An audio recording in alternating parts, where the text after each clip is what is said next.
You see that symbol there? That swastika, you see it there? It's reversed. The Nazis reversed it. Well, think about that. I mean, they weren't stupid. Their symbolism, their symbols had meaning. Is what the swastika represented was what this represents reversed. Well, that's a very bad idea. This is the thing that this idea is what enables people to transcend their suffering. And Buddha said, well, don't be too attached to things. And what does that mean? It doesn't mean deny the world. It might mean deny the world if you're too in love with the material, like with material well-being, let's say, then your pathway to transcendence and meaning might be to abandon that because it's constraining you. It's making you less than you could be.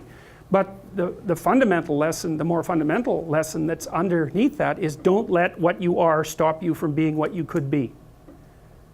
Right. And so then the question is, well, what do you identify with? Do you identify with what you are? Then you're a tyrant. Do you identify with chaos? Because that's the opposite of order, say. Then you're nihilistic. Well, you don't identify with either of those. You know that they're both necessary. You know that you have to live with both of them, but you identify with the capacity to continually transcend what you are. And then you seek out error. That's what humility is. It's like, I'm error-ridden. It's like, so I want to put myself in a situation where I can discover one of my errors, hopefully not in a way that's going to knock me completely out of the game, right? I want to seek out a challenge. I want to find out where my limits are. I want to find out where there's not enough of me yet. And I want to do that in a way that's engaging because, you know, you can wear yourself out fighting dragons, obviously. You can exhaust yourself completely, and that's not helpful.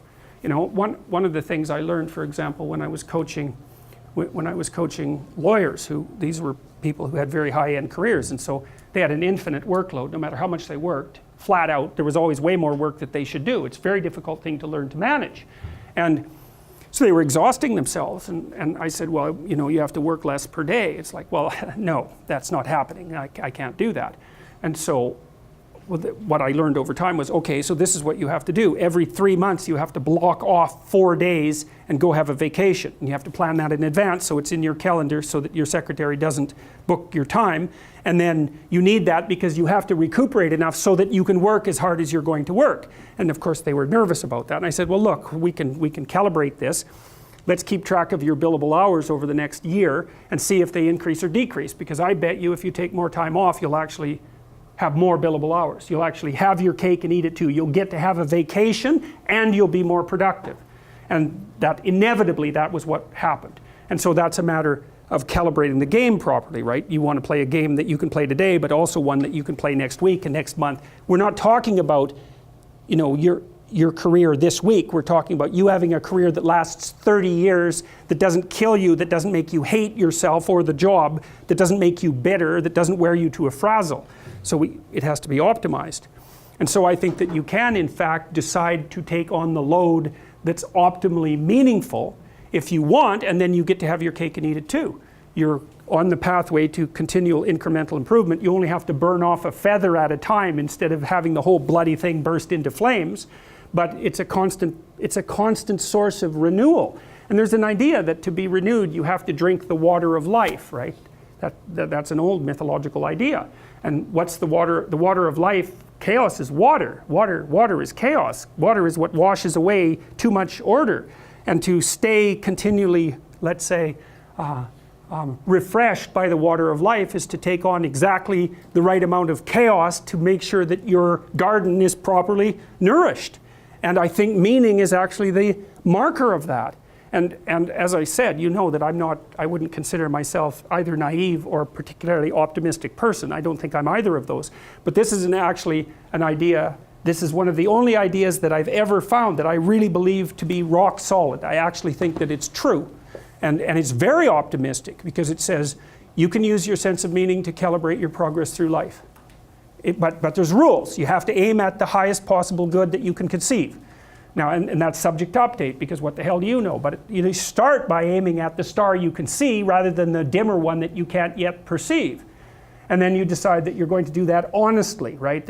That's a big decision. So the first decision, I think, in some sense, is a decision of love. You're going to decide that being is worthwhile and that you're going to work for its betterment. And that's a decision that's based on love. And the second decision is based on truth. Having made that decision, you're going to play a straight game. Having made those two decisions, I think that you can allow your sense of meaning to calibrate your pathway. And then what's so interesting is that you hit a state that's as close to paradisal as you're going to hit right away, because being engaged like that, it's better to be engaged in the solution of a complex problem than not to have a problem at all. And that's no different than saying it's better for there to be being than non-being, because being is a problem.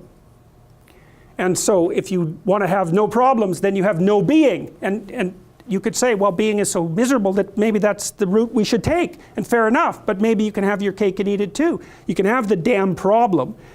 It can be a problem worth solving, and you can be so engaged in solving the problem that it justifies the fact that the problem exists.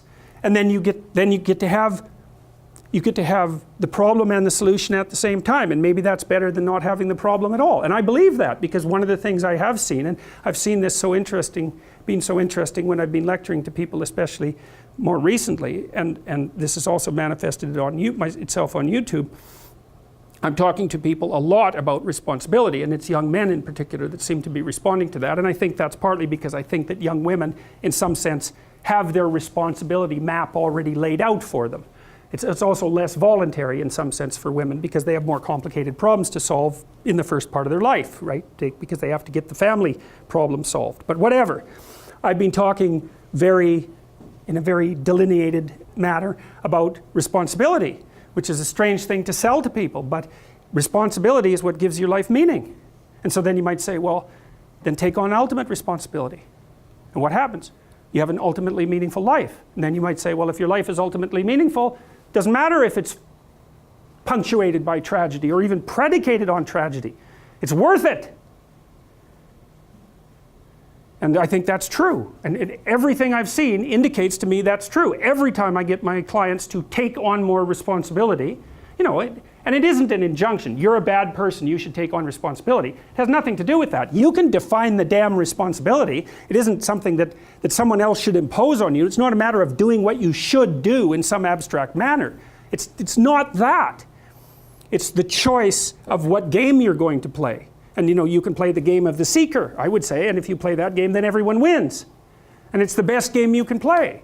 And so the answer, in some sense, to the tragedy of life, to the catastrophe of life, to the fall, is to adopt the responsibility of mortality that goes along with that, and to play that game maximally. And paradoxically, it's in the willingness to do that the solution emerges. And I have done my best with every single thing I've talked to you guys about. I have done my best to do what Dostoevsky does in his novels, which is I make a proposition and then I spend months or years trying to figure out if I can take the bloody thing apart, if there's something wrong with it, because I want to find out. I want to hit it with a hammer and see if it breaks. And what I've been trying to do is to tell you all the things that I've gathered, let's say, or laid out or articulated or discovered over the last 30 years that I have not been able to break with the biggest hammer that I could take to them. And I guess that's the fundamental one, is that I believe that the idea that lurks in these images, derived from very different cultures, it's the same idea. Life is suffering. Right, indisputable. What do you do about that? You voluntarily accept it, and then strive to overcome the suffering that's a consequence of that. And you do that for you, and you do that in a way that makes it better for other people. And then that works. And one question might be, well, how well does it work? And the answer is, the only way that you can find out is by trying it.